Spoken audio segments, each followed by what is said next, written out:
ಸರಿ ವಿದ್ಯಾರ್ಥಿಗಳೇ, ಇವತ್ತು ನಾವು ಮೊದಲು ಮತ್ತು ನಂತರ ಈ ಒಂದು ಪಾಠದ ಬಗ್ಗೆ ಅಭ್ಯಾಸವನ್ನು ನೋಡೋಣ. ಇಲ್ಲಿ ಎರಡು ಸಸಿಗಳ ಅಂದರೆ ಹೂವಿನ ಗಿಡಗಳನ್ನು ಹಚ್ಚಲಾಗಿದೆ. ಇಲ್ಲಿ ಮೊಗ್ಗು ಇದೆ, ಇಲ್ಲಿ ಹೂವಾಗಿದೆ. ಅಂದರೆ ಮೊದಲು ಮೊಗ್ಗು, ಆ ನಂತರ ಹೂವು ಅಂತ ಆಗುತ್ತೆ, ಹೌದಲ್ವಾ? ಇಲ್ಲಿ ಏನು ಮಾಡ್ತಾ ಇದ್ದಾಳೆ ತಾಯಿ ಅವ್ವ, ಏನು ಮಾಡ್ತಾ ಇದ್ದಾಳೆ, ರೊಟ್ಟಿಯನ್ನು ತಟ್ತಾ ಇದ್ದಾಳೆ. ಹೌದಾ? ರೊಟ್ಟಿಯನ್ನು ಮಾಡ್ತಾ ಇದ್ದಾಳೆ. ಮೊದಲು ಈ ರೀತಿಯಾಗಿ ನಾವು ರೊಟ್ಟಿಯನ್ನು ತಟ್ಟಬೇಕು ಹಿಟ್ಟಿನಿಂದ, ಆಮೇಲೆ ಅದನ್ನು ಬೇಯಿಸಬೇಕು, ಹೌದಲ್ಲ? ಮೊದಲು ಏನು ಮಾಡಬೇಕು, ರೊಟ್ಟಿಯನ್ನು ತಟ್ಟಬೇಕು, ಆಮೇಲೆ ಅದನ್ನು ಬೇಯಿಸಬೇಕು. ಮೊದಲು ತಟ್ಟುವುದು, ನಂತರ ಬೇಯಿಸುವುದು, ಹೌದಲ್ವಾ? ಮೊದಲು ನಂತರ ನಮಗೆ ತಿಳ್ಕೊಳ್ತಿದೆ. ನಂತರ ಈ ಚಿತ್ರದಲ್ಲಿ ಏನು ಕೊಟ್ಟಿದ್ದಾರೆ ಅಂದರೆ, ಇಲ್ಲಿ ಇಬ್ಬರು ಹುಡುಗಿಯರು ಬೂಟ್ಗಳನ್ನು ಹಾಕೋತಾ ಇದ್ದಾರೆ, ಹೌದಲ್ವಾ? ಮೊದಲು ನಾವು ಬೂಟ್ ಹಾಕೋಬೇಕಾದ್ರೆ ಏನು ಮಾಡಬೇಕು, ಮೊದಲು ನಾವು ಬೂಟ್ ಹಾಕಬೇಕಾದ್ರೆ ಸಾಕ್ಸ್, ಕಾಲು ಚೀಲಗಳು ಅಂತೀವಲ್ಲ, ನಾವು ಸಾಕ್ಸನ್ನು ಹಾಕಿಕೊಳ್ಳಬೇಕು. ಅದನಂತರ ಬೂಟ್ಗಳನ್ನು ಹಾಕಬೇಕು. ಇಲ್ಲಿ ಏನು ಬರೆದಿದ್ದಾರೆ, ರಮಾಳು ಮೊದಲು ಕಾಲು ಚೀಲಗಳನ್ನು ಹಾಕಿಕೊಂಡಳು, ನಂತರ ಬೂಟು ಹಾಕಿಕೊಂಡಳು, ಹೌದಲ್ವಾ? ಮೊದಲು ಕಾಲು ಚೀಲ ಹಾಕ್ಕೊಂಡು ಆಮೇಲೆ ಬೂಟ್ ಹಾಕೋಬೇಕು. ಇಲ್ಲಿ ಎರಡು ಚಿತ್ರ ಕೊಟ್ಟಿದ್ದಾರೆ. ಇಲ್ಲಿ ಒಬ್ಬ ಹುಡುಗ ಹೆಲ್ಮೆಟ್ ಹಾಕ್ಕೊಂಡು ಆಮೇಲೆ ಸೈಕಲ್ ನಡೆಸ್ತಾ ಇದ್ದಾನೆ, ಹೌದಾ? ಯಶ್ ಮೊದಲು ಹೆಲ್ಮೆಟನ್ನು ಹಾಕಿಕೊಳ್ಳುತ್ತಾನೆ, ನಂತರ ಸೈಕಲ್ಲು ನಡೆಸುತ್ತಾನೆ. ಮೊದಲು ನಾವು ಹೆಲ್ಮೆಟ್ ಹಾಕೋಬೇಕು, ಆಮೇಲೆ ಸೈಕಲ್ ಸವಾರಿಯನ್ನು ಮಾಡಬೇಕು. ಇಲ್ಲಿ ಮುಂದಿನ ಒಂದು ಪುಟ ಸಂಖ್ಯೆಯಲ್ಲಿ ಒಂದು ಮತ್ತು ಅನೇಕ ಈ ಸಂಕಲ್ಪನೆಯನ್ನು ಸ್ಪಷ್ಟ ಮಾಡಿಕೊಳ್ಳೋಣ, ಹೌದಾ? ಈಗ ಈ ಒಂದು ಚಿತ್ರದಲ್ಲಿ ನೋಡೋಣ. ಇಲ್ಲಿ ಒಂದು ಅಂದರೆ ಇಲ್ಲಿ ಒಂದೇ ಪುಸ್ತಕವನ್ನು ಕೊಟ್ಟಿದ್ದಾರೆ. ಇಲ್ಲಿ ಅನೇಕ ಅಂದರೆ ಬಹಳಷ್ಟು ಪುಸ್ತಕಗಳನ್ನು ಕೊಟ್ಟಿದ್ದಾರೆ. ಅಂದರೆ ಒಂದಕ್ಕಿಂತ ಹೆಚ್ಚು ಇರತಕ್ಕಂಥವು ಬಹಳಷ್ಟು ಅಥವಾ ಅನೇಕ ಅಂತ ನಾವು ಕರಿತೀವಿ, ಹೌದಲ್ವಾ? ಇಲ್ಲಿ ನೋಡಿ, ಇದು ನಂದು ಒಂದೇ ಬೆರಳು ಇದೆ, ಇಲ್ಲಿ ಬಹಳಷ್ಟು ಬೆರಳುಗಳು ಇವೆ. ಇದು ಒಂದು ಬೆರಳು ಇದೆ, ಇದು ಬಹಳಷ್ಟು ಬೆರಳುಗಳಿವೆ. ಅಂದರೆ ಒಂದರಕ್ಕಿಂತ ಇವು ಹೆಚ್ಚಿಗೆ ಇವೆ. ಅಂದರೆ ಅನೇಕ ಬೆರಳುಗಳು, ಬಹಳಷ್ಟು ಬೆರಳುಗಳು ಅಂತ ಆಗತ್ತೆ, ಹೌದಲ್ವಾ? ಇಲ್ಲಿ ನೋಡಿ, ಇದು ನನ್ನ ಹತ್ತಿರ ಒಂದು ಪೆನ್ಸಿಲ್ ಇದೆ, ಹೌದಾ? ನಿಮ್ಮ ಹತ್ತಿರ ಬಹಳಷ್ಟು ಪೆನ್ಸಿಲ್ಗಳು ಇವೆ. ನನ್ನ ಹತ್ತಿರ ಒಂದು ಪೆನ್ಸಿಲ್ ಇವೆ, ನಿಮ್ಮ ಹತ್ತಿರ ಬಹಳಷ್ಟು ಅಂದರೆ ಅನೇಕ ಪೆನ್ಸಿಲ್ಗಳಿವೆ. 1 2 3 4 5 ಈ ರೀತಿ ಹೆಚ್ಚಿಗೆ ನಿಮ್ಮ ಬಳಿ ಪೆನ್ಸಿಲ್ಗಳು ಇವೆ, ಹೌದಲ್ವಾ ವಿದ್ಯಾರ್ಥಿಗಳೇ? ಇಲ್ಲಿ ನೋಡೋಣ. ಒಂದು ವಸ್ತುವಿನ ಸುತ್ತಲೂ ಗೋಲ್ ಮಾಡು ಅಂತ ಹೇಳಿದ್ದಾರೆ. ಇಲ್ಲಿ ಒಂದು ವಸ್ತು ಕೊಟ್ಟಿದ್ದಾರೆ, ಇಲ್ಲಿ ಬಹಳಷ್ಟು ವಸ್ತುಗಳು ಕೊಟ್ಟಿದ್ದಾರೆ.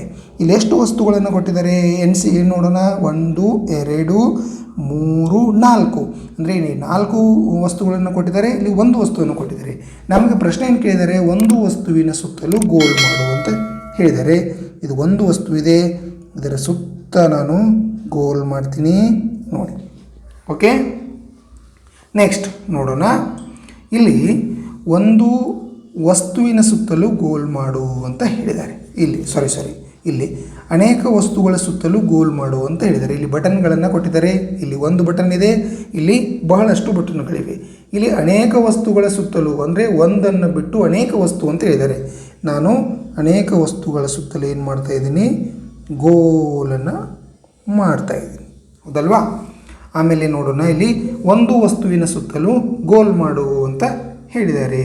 ಈ ಒಂದು ವಸ್ತು ಎಲ್ಲಿದೆ, ಇದು ಒಂದು ಹೂವಿದೆ, ಇಲ್ಲಿ ಬಹಳಷ್ಟು ಹೂಗಳಿವೆ. ಅಂದರೆ ಒಂದಕ್ಕಿಂತ ಹೆಚ್ಚು, 1 2 3 ಹೂಗಳಿವೆ. ನಾನು ಇದು ಒಂದು ವಸ್ತು ಅಂತ ತಿಳಿದು ಇದಕ್ಕೆ ನಾನು ಇವಾಗ ಗೋಲ್ ಮಾಡ್ತೇನೆ. ನೋಡಿ, ಒಂದು ವಸ್ತು ಅಂತ ತಿಳಿದು ನಾನು ಇದಕ್ಕೆ ಗೋಲ್ ಮಾಡ್ತಾ ಇದ್ದೀನಿ, ಓಕೆ? ಇಲ್ಲಿ ಮತ್ತೊಂದು ಚಿತ್ರವನ್ನು ನೋಡಬೇಕಾದ್ರೆ ಇಲ್ಲಿ ಬುಗುರಿ, ಈ ಒಂದು ಬುಗುರಿ ಇದೆ, ಇಲ್ಲಿ 1 2 3 ಬುಗುರಿ ಇದೆ. ಅಂದರೆ ಅನೇಕ ವಸ್ತುಗಳ ಸುತ್ತಲೂ ಇಲ್ಲಿ ಗೋಲ್ ಮಾಡು ಅಂತ ಹೇಳಿದರೆ, ನಾನು ಅನೇಕ ವಸ್ತುಗಳ ಸುತ್ತ ಇಲ್ಲಿ ಗೋಲ್ ಮಾಡ್ತಾಯಿದ್ದೀನಿ. ಇಲ್ಲಿ ಒಂದಿದೆ, ಇಲ್ಲಿ ಬಹಳಷ್ಟಿದೆ, ಅದಕ್ಕೆ ಬಹಳಷ್ಟು ವಸ್ತುಗಳ ಸುತ್ತ ನಾನು ಏನು ಮಾಡ್ತಾಯಿದ್ದೀನಿ, ಇಲ್ಲಿ ಗೋಲನ್ನು ಮಾಡ್ತಾಯಿದ್ದೀನಿ. ತಾವು ಗಮನಿಸ್ತಾ ಇದ್ದೀರಾ? ಇಲ್ಲಿ ನೋಡಿ, ಈ ರೀತಿಯಾಗಿ ನಾವು ಅಭ್ಯಾಸವನ್ನು ಮಾಡೋಣ. ನೆಕ್ಸ್ಟ್ ನೋಡೋಣ ವಿದ್ಯಾರ್ಥಿಗಳಿಗೆ. ಇಲ್ಲಿ ವ್ಯತ್ಯಾಸ ಗುರುತಿಸಿ ಅಂತ ಕೊಟ್ಟಿದ್ದಾರೆ. ಇಲ್ಲಿ ಏನೇನಿದೆ ವ್ಯತ್ಯಾಸ ಗುರುತು ಮಾಡೋಣ. ಮೊದಲು ನಾವು ಸ್ಪಷ್ಟವಾಗಿ ಈ ಎರಡೂ ಚಿತ್ರಗಳನ್ನು ನೋಡಿಕೊಳ್ಳೋಣ. ಇಲ್ಲಿ ನಾವು ಎರಡೂ ಚಿತ್ರಗಳನ್ನು ನೋಡಿಕೊಳ್ಳೋಣ. ಇಲ್ಲಿ ವ್ಯತ್ಯಾಸ ಗುರುತಿಸು ಅಂತ ಹೇಳಿದರೆ ಎರಡೂ ಚಿತ್ರಗಳನ್ನು ಇಲ್ಲಿ ನಾವು ನಿರೀಕ್ಷೆಯನ್ನು ಮಾಡಬೇಕಾಗತ್ತೆ, ಹೌದಾ? ಈಗ ನೋಡಿ, ಎರಡು ಚಿತ್ರಗಳು ನಿಮಗೆ ಸ್ಪಷ್ಟವಾಗಿ ಕಾಣ್ತಾ ಇವೆ. ಈಗ ಈ ಚಿತ್ರವನ್ನು ಸಂಪೂರ್ಣವಾಗಿ ನೋಡೋಣ. ಇಲ್ಲಿ ಪಕ್ಷಿಗಳು ಹಾರಾಡ್ತವೆ, ಇಲ್ಲಿ ಹೂವಿದೆ, ಇಲ್ಲಿ ಫಾದರ್ ಗಿತ್ತಿ ಇದೆ, ಇಲ್ಲಿ ಬಾಲ್ ಇದೆ, ಇಲ್ಲಿ ಹುಡುಗ ಇದ್ದಾನೆ, ಇಲ್ಲಿ ಹುಡುಗಿ ಇದ್ದಾಳೆ. ಹೌದಾ? ಇವೆಲ್ಲವನ್ನು ನಾವು ನಿರೀಕ್ಷಣೆ ಮಾಡಿದ್ವಿ. ಆಮೇಲೆ ವ್ಯತ್ಯಾಸವನ್ನು ನೋಡೋಣ ನಂತರ. ಮೊದಲು ಈ ಚಿತ್ರವನ್ನು ನಿರೀಕ್ಷಣೆ ಮಾಡೋಣ. ಇಲ್ಲಿ ಪಕ್ಷಿಗಳು ಹಾರಾಡ್ತಾ ಇವೆ, ಹೌದಾ? ಇಲ್ಲಿ ಹುಡುಗಿ ಇದ್ದಾಳೆ, ಹುಡುಗ ಇದ್ದಾನೆ, ಫಾದರ್ ಗಿತ್ತಿ ಇದೆ, ಚೆಂಡು ಇದೆ. ಈ ಚಿತ್ರಕ್ಕೆ ಮತ್ತು ಈ ಚಿತ್ರಕ್ಕೆ ವ್ಯತ್ಯಾಸವನ್ನು ನಾವು ನೋಡಿದಾಗ ಮೊಟ್ಟ ಮೊದಲು ನಮಗೆ ಕಂಡುಬರೋದು ಇಲ್ಲಿ ಎರಡು ಪಕ್ಷಿಗಳು ಹಾರ್ತಾ ಇವೆ. ಹೌದಾ? ಇಲ್ಲಿ 1 2 3 4 ಇಲ್ಲಿ 4 ಪಕ್ಷಿಗಳು ಹಾರಾಡ್ತಾ ಇವೆ. ಅಂದರೆ ಇದು ಒಂದು ವ್ಯತ್ಯಾಸ ನಾವು ಕಂಡುಕೊಂಡ್ವಿ, ಹೌದಲ್ವಾ? ಆಮೇಲೆ ಎರಡನೇದು, ಇಲ್ಲಿ ಹೂ ಇದೆ, ಆದರೆ ಇಲ್ಲಿ ಯಾವುದೇ ರೀತಿಯ ಹೂ ನಮಗೆ ಕಾಣಲು ಸಿಗುವುದಿಲ್ಲ. ಅಂದರೆ ಎರಡು ವ್ಯತ್ಯಾಸ ಆಯಿತು. ಇನ್ನು ಮೂರನೇದು, ಈ ಪಾತರಗಿತ್ತಿ ಮೇಲ್ಗಡೆ ಇದೆ, ಹೌದಲ್ವಾ? ಆದರೆ ಈ ಚಿತ್ರದಲ್ಲಿ ಪಾತರಗಿತ್ತಿ ಕೆಳಗಡೆ ಇದೆ, ಹೌದಲ್ವಾ? ಮೂರನೇ ವ್ಯತ್ಯಾಸ. ಇನ್ನು ನಾಲ್ಕನೇ ವ್ಯತ್ಯಾಸ ನೋಡಬೇಕಾದ್ರೆ ಇಲ್ಲಿ ದೊಡ್ಡದಾದ ಒಂದು ಚೆಂಡು ಇದೆ, ಆದರೆ ಇಲ್ಲಿ ಚಿಕ್ಕದಾದ ಚೆಂಡು ಇದೆ. ಇದು ನಾಲ್ಕನೇ ವ್ಯತ್ಯಾಸ. ಇನ್ನು ಐದನೇ ವ್ಯತ್ಯಾಸ ಏನಪ್ಪ ಅಂದರೆ ಇಲ್ಲಿ ಹುಡುಗಿಯಕ್ಕಿಂತ ಹುಡುಗ ಮುಂದೆ ಇದ್ದಾನೆ, ಹೌದಲ್ವಾ? ಹುಡುಗಿಯಕ್ಕಿಂತ ಹುಡುಗ ಮುಂದೆ ಇದ್ದಾನೆ, ಇಲ್ಲಿ ಹುಡುಗಿಯಕ್ಕಿಂತ ಹುಡುಗ ಹಿಂದೆ ಇದ್ದಾನೆ. ಇದು ಐದನೆಯ ವ್ಯತ್ಯಾಸ. ಇನ್ನೊಂದು ವ್ಯತ್ಯಾಸ ಏನಪ್ಪ ಅಂದರೆ ಇಲ್ಲಿ ಹುಡುಗನ ಹಾಫ್ ಪ್ಯಾಂಟ್ ಏನಿದೆ ಅದು ಕಲರ್ ಬೇರೆ ಇದೆ, ಹೌದಾ? ಇಲ್ಲಿ ಹುಡುಗನ ಹಾಫ್ ಪ್ಯಾಂಟ್ ಕಲರು ಇದು ಬೇರೆ ಇದೆ. ಅಂದರೆ 5 ವ್ಯತ್ಯಾಸಗಳನ್ನು ನಾವು ಇಲ್ಲಿ ಈ ಚಿತ್ರದಲ್ಲಿ ನೋಡಿದ್ವಿ. ಇದೇ ರೀತಿಯಾಗಿ ಯಾವುದೇ ಒಂದು ಚಿತ್ರವನ್ನು ಕೊಟ್ಟರೆ ಸೂಕ್ಷ್ಮವಾಗಿ ತಾವು ನಿರೀಕ್ಷಣೆ ಅಂದರೆ ನೋಡಬೇಕು ಮತ್ತು ಅದರಲ್ಲಿಯ ವ್ಯತ್ಯಾಸವನ್ನು ಕಂಡುಕೊಳ್ಬೇಕು ವಿದ್ಯಾರ್ಥಿಗಳೇ.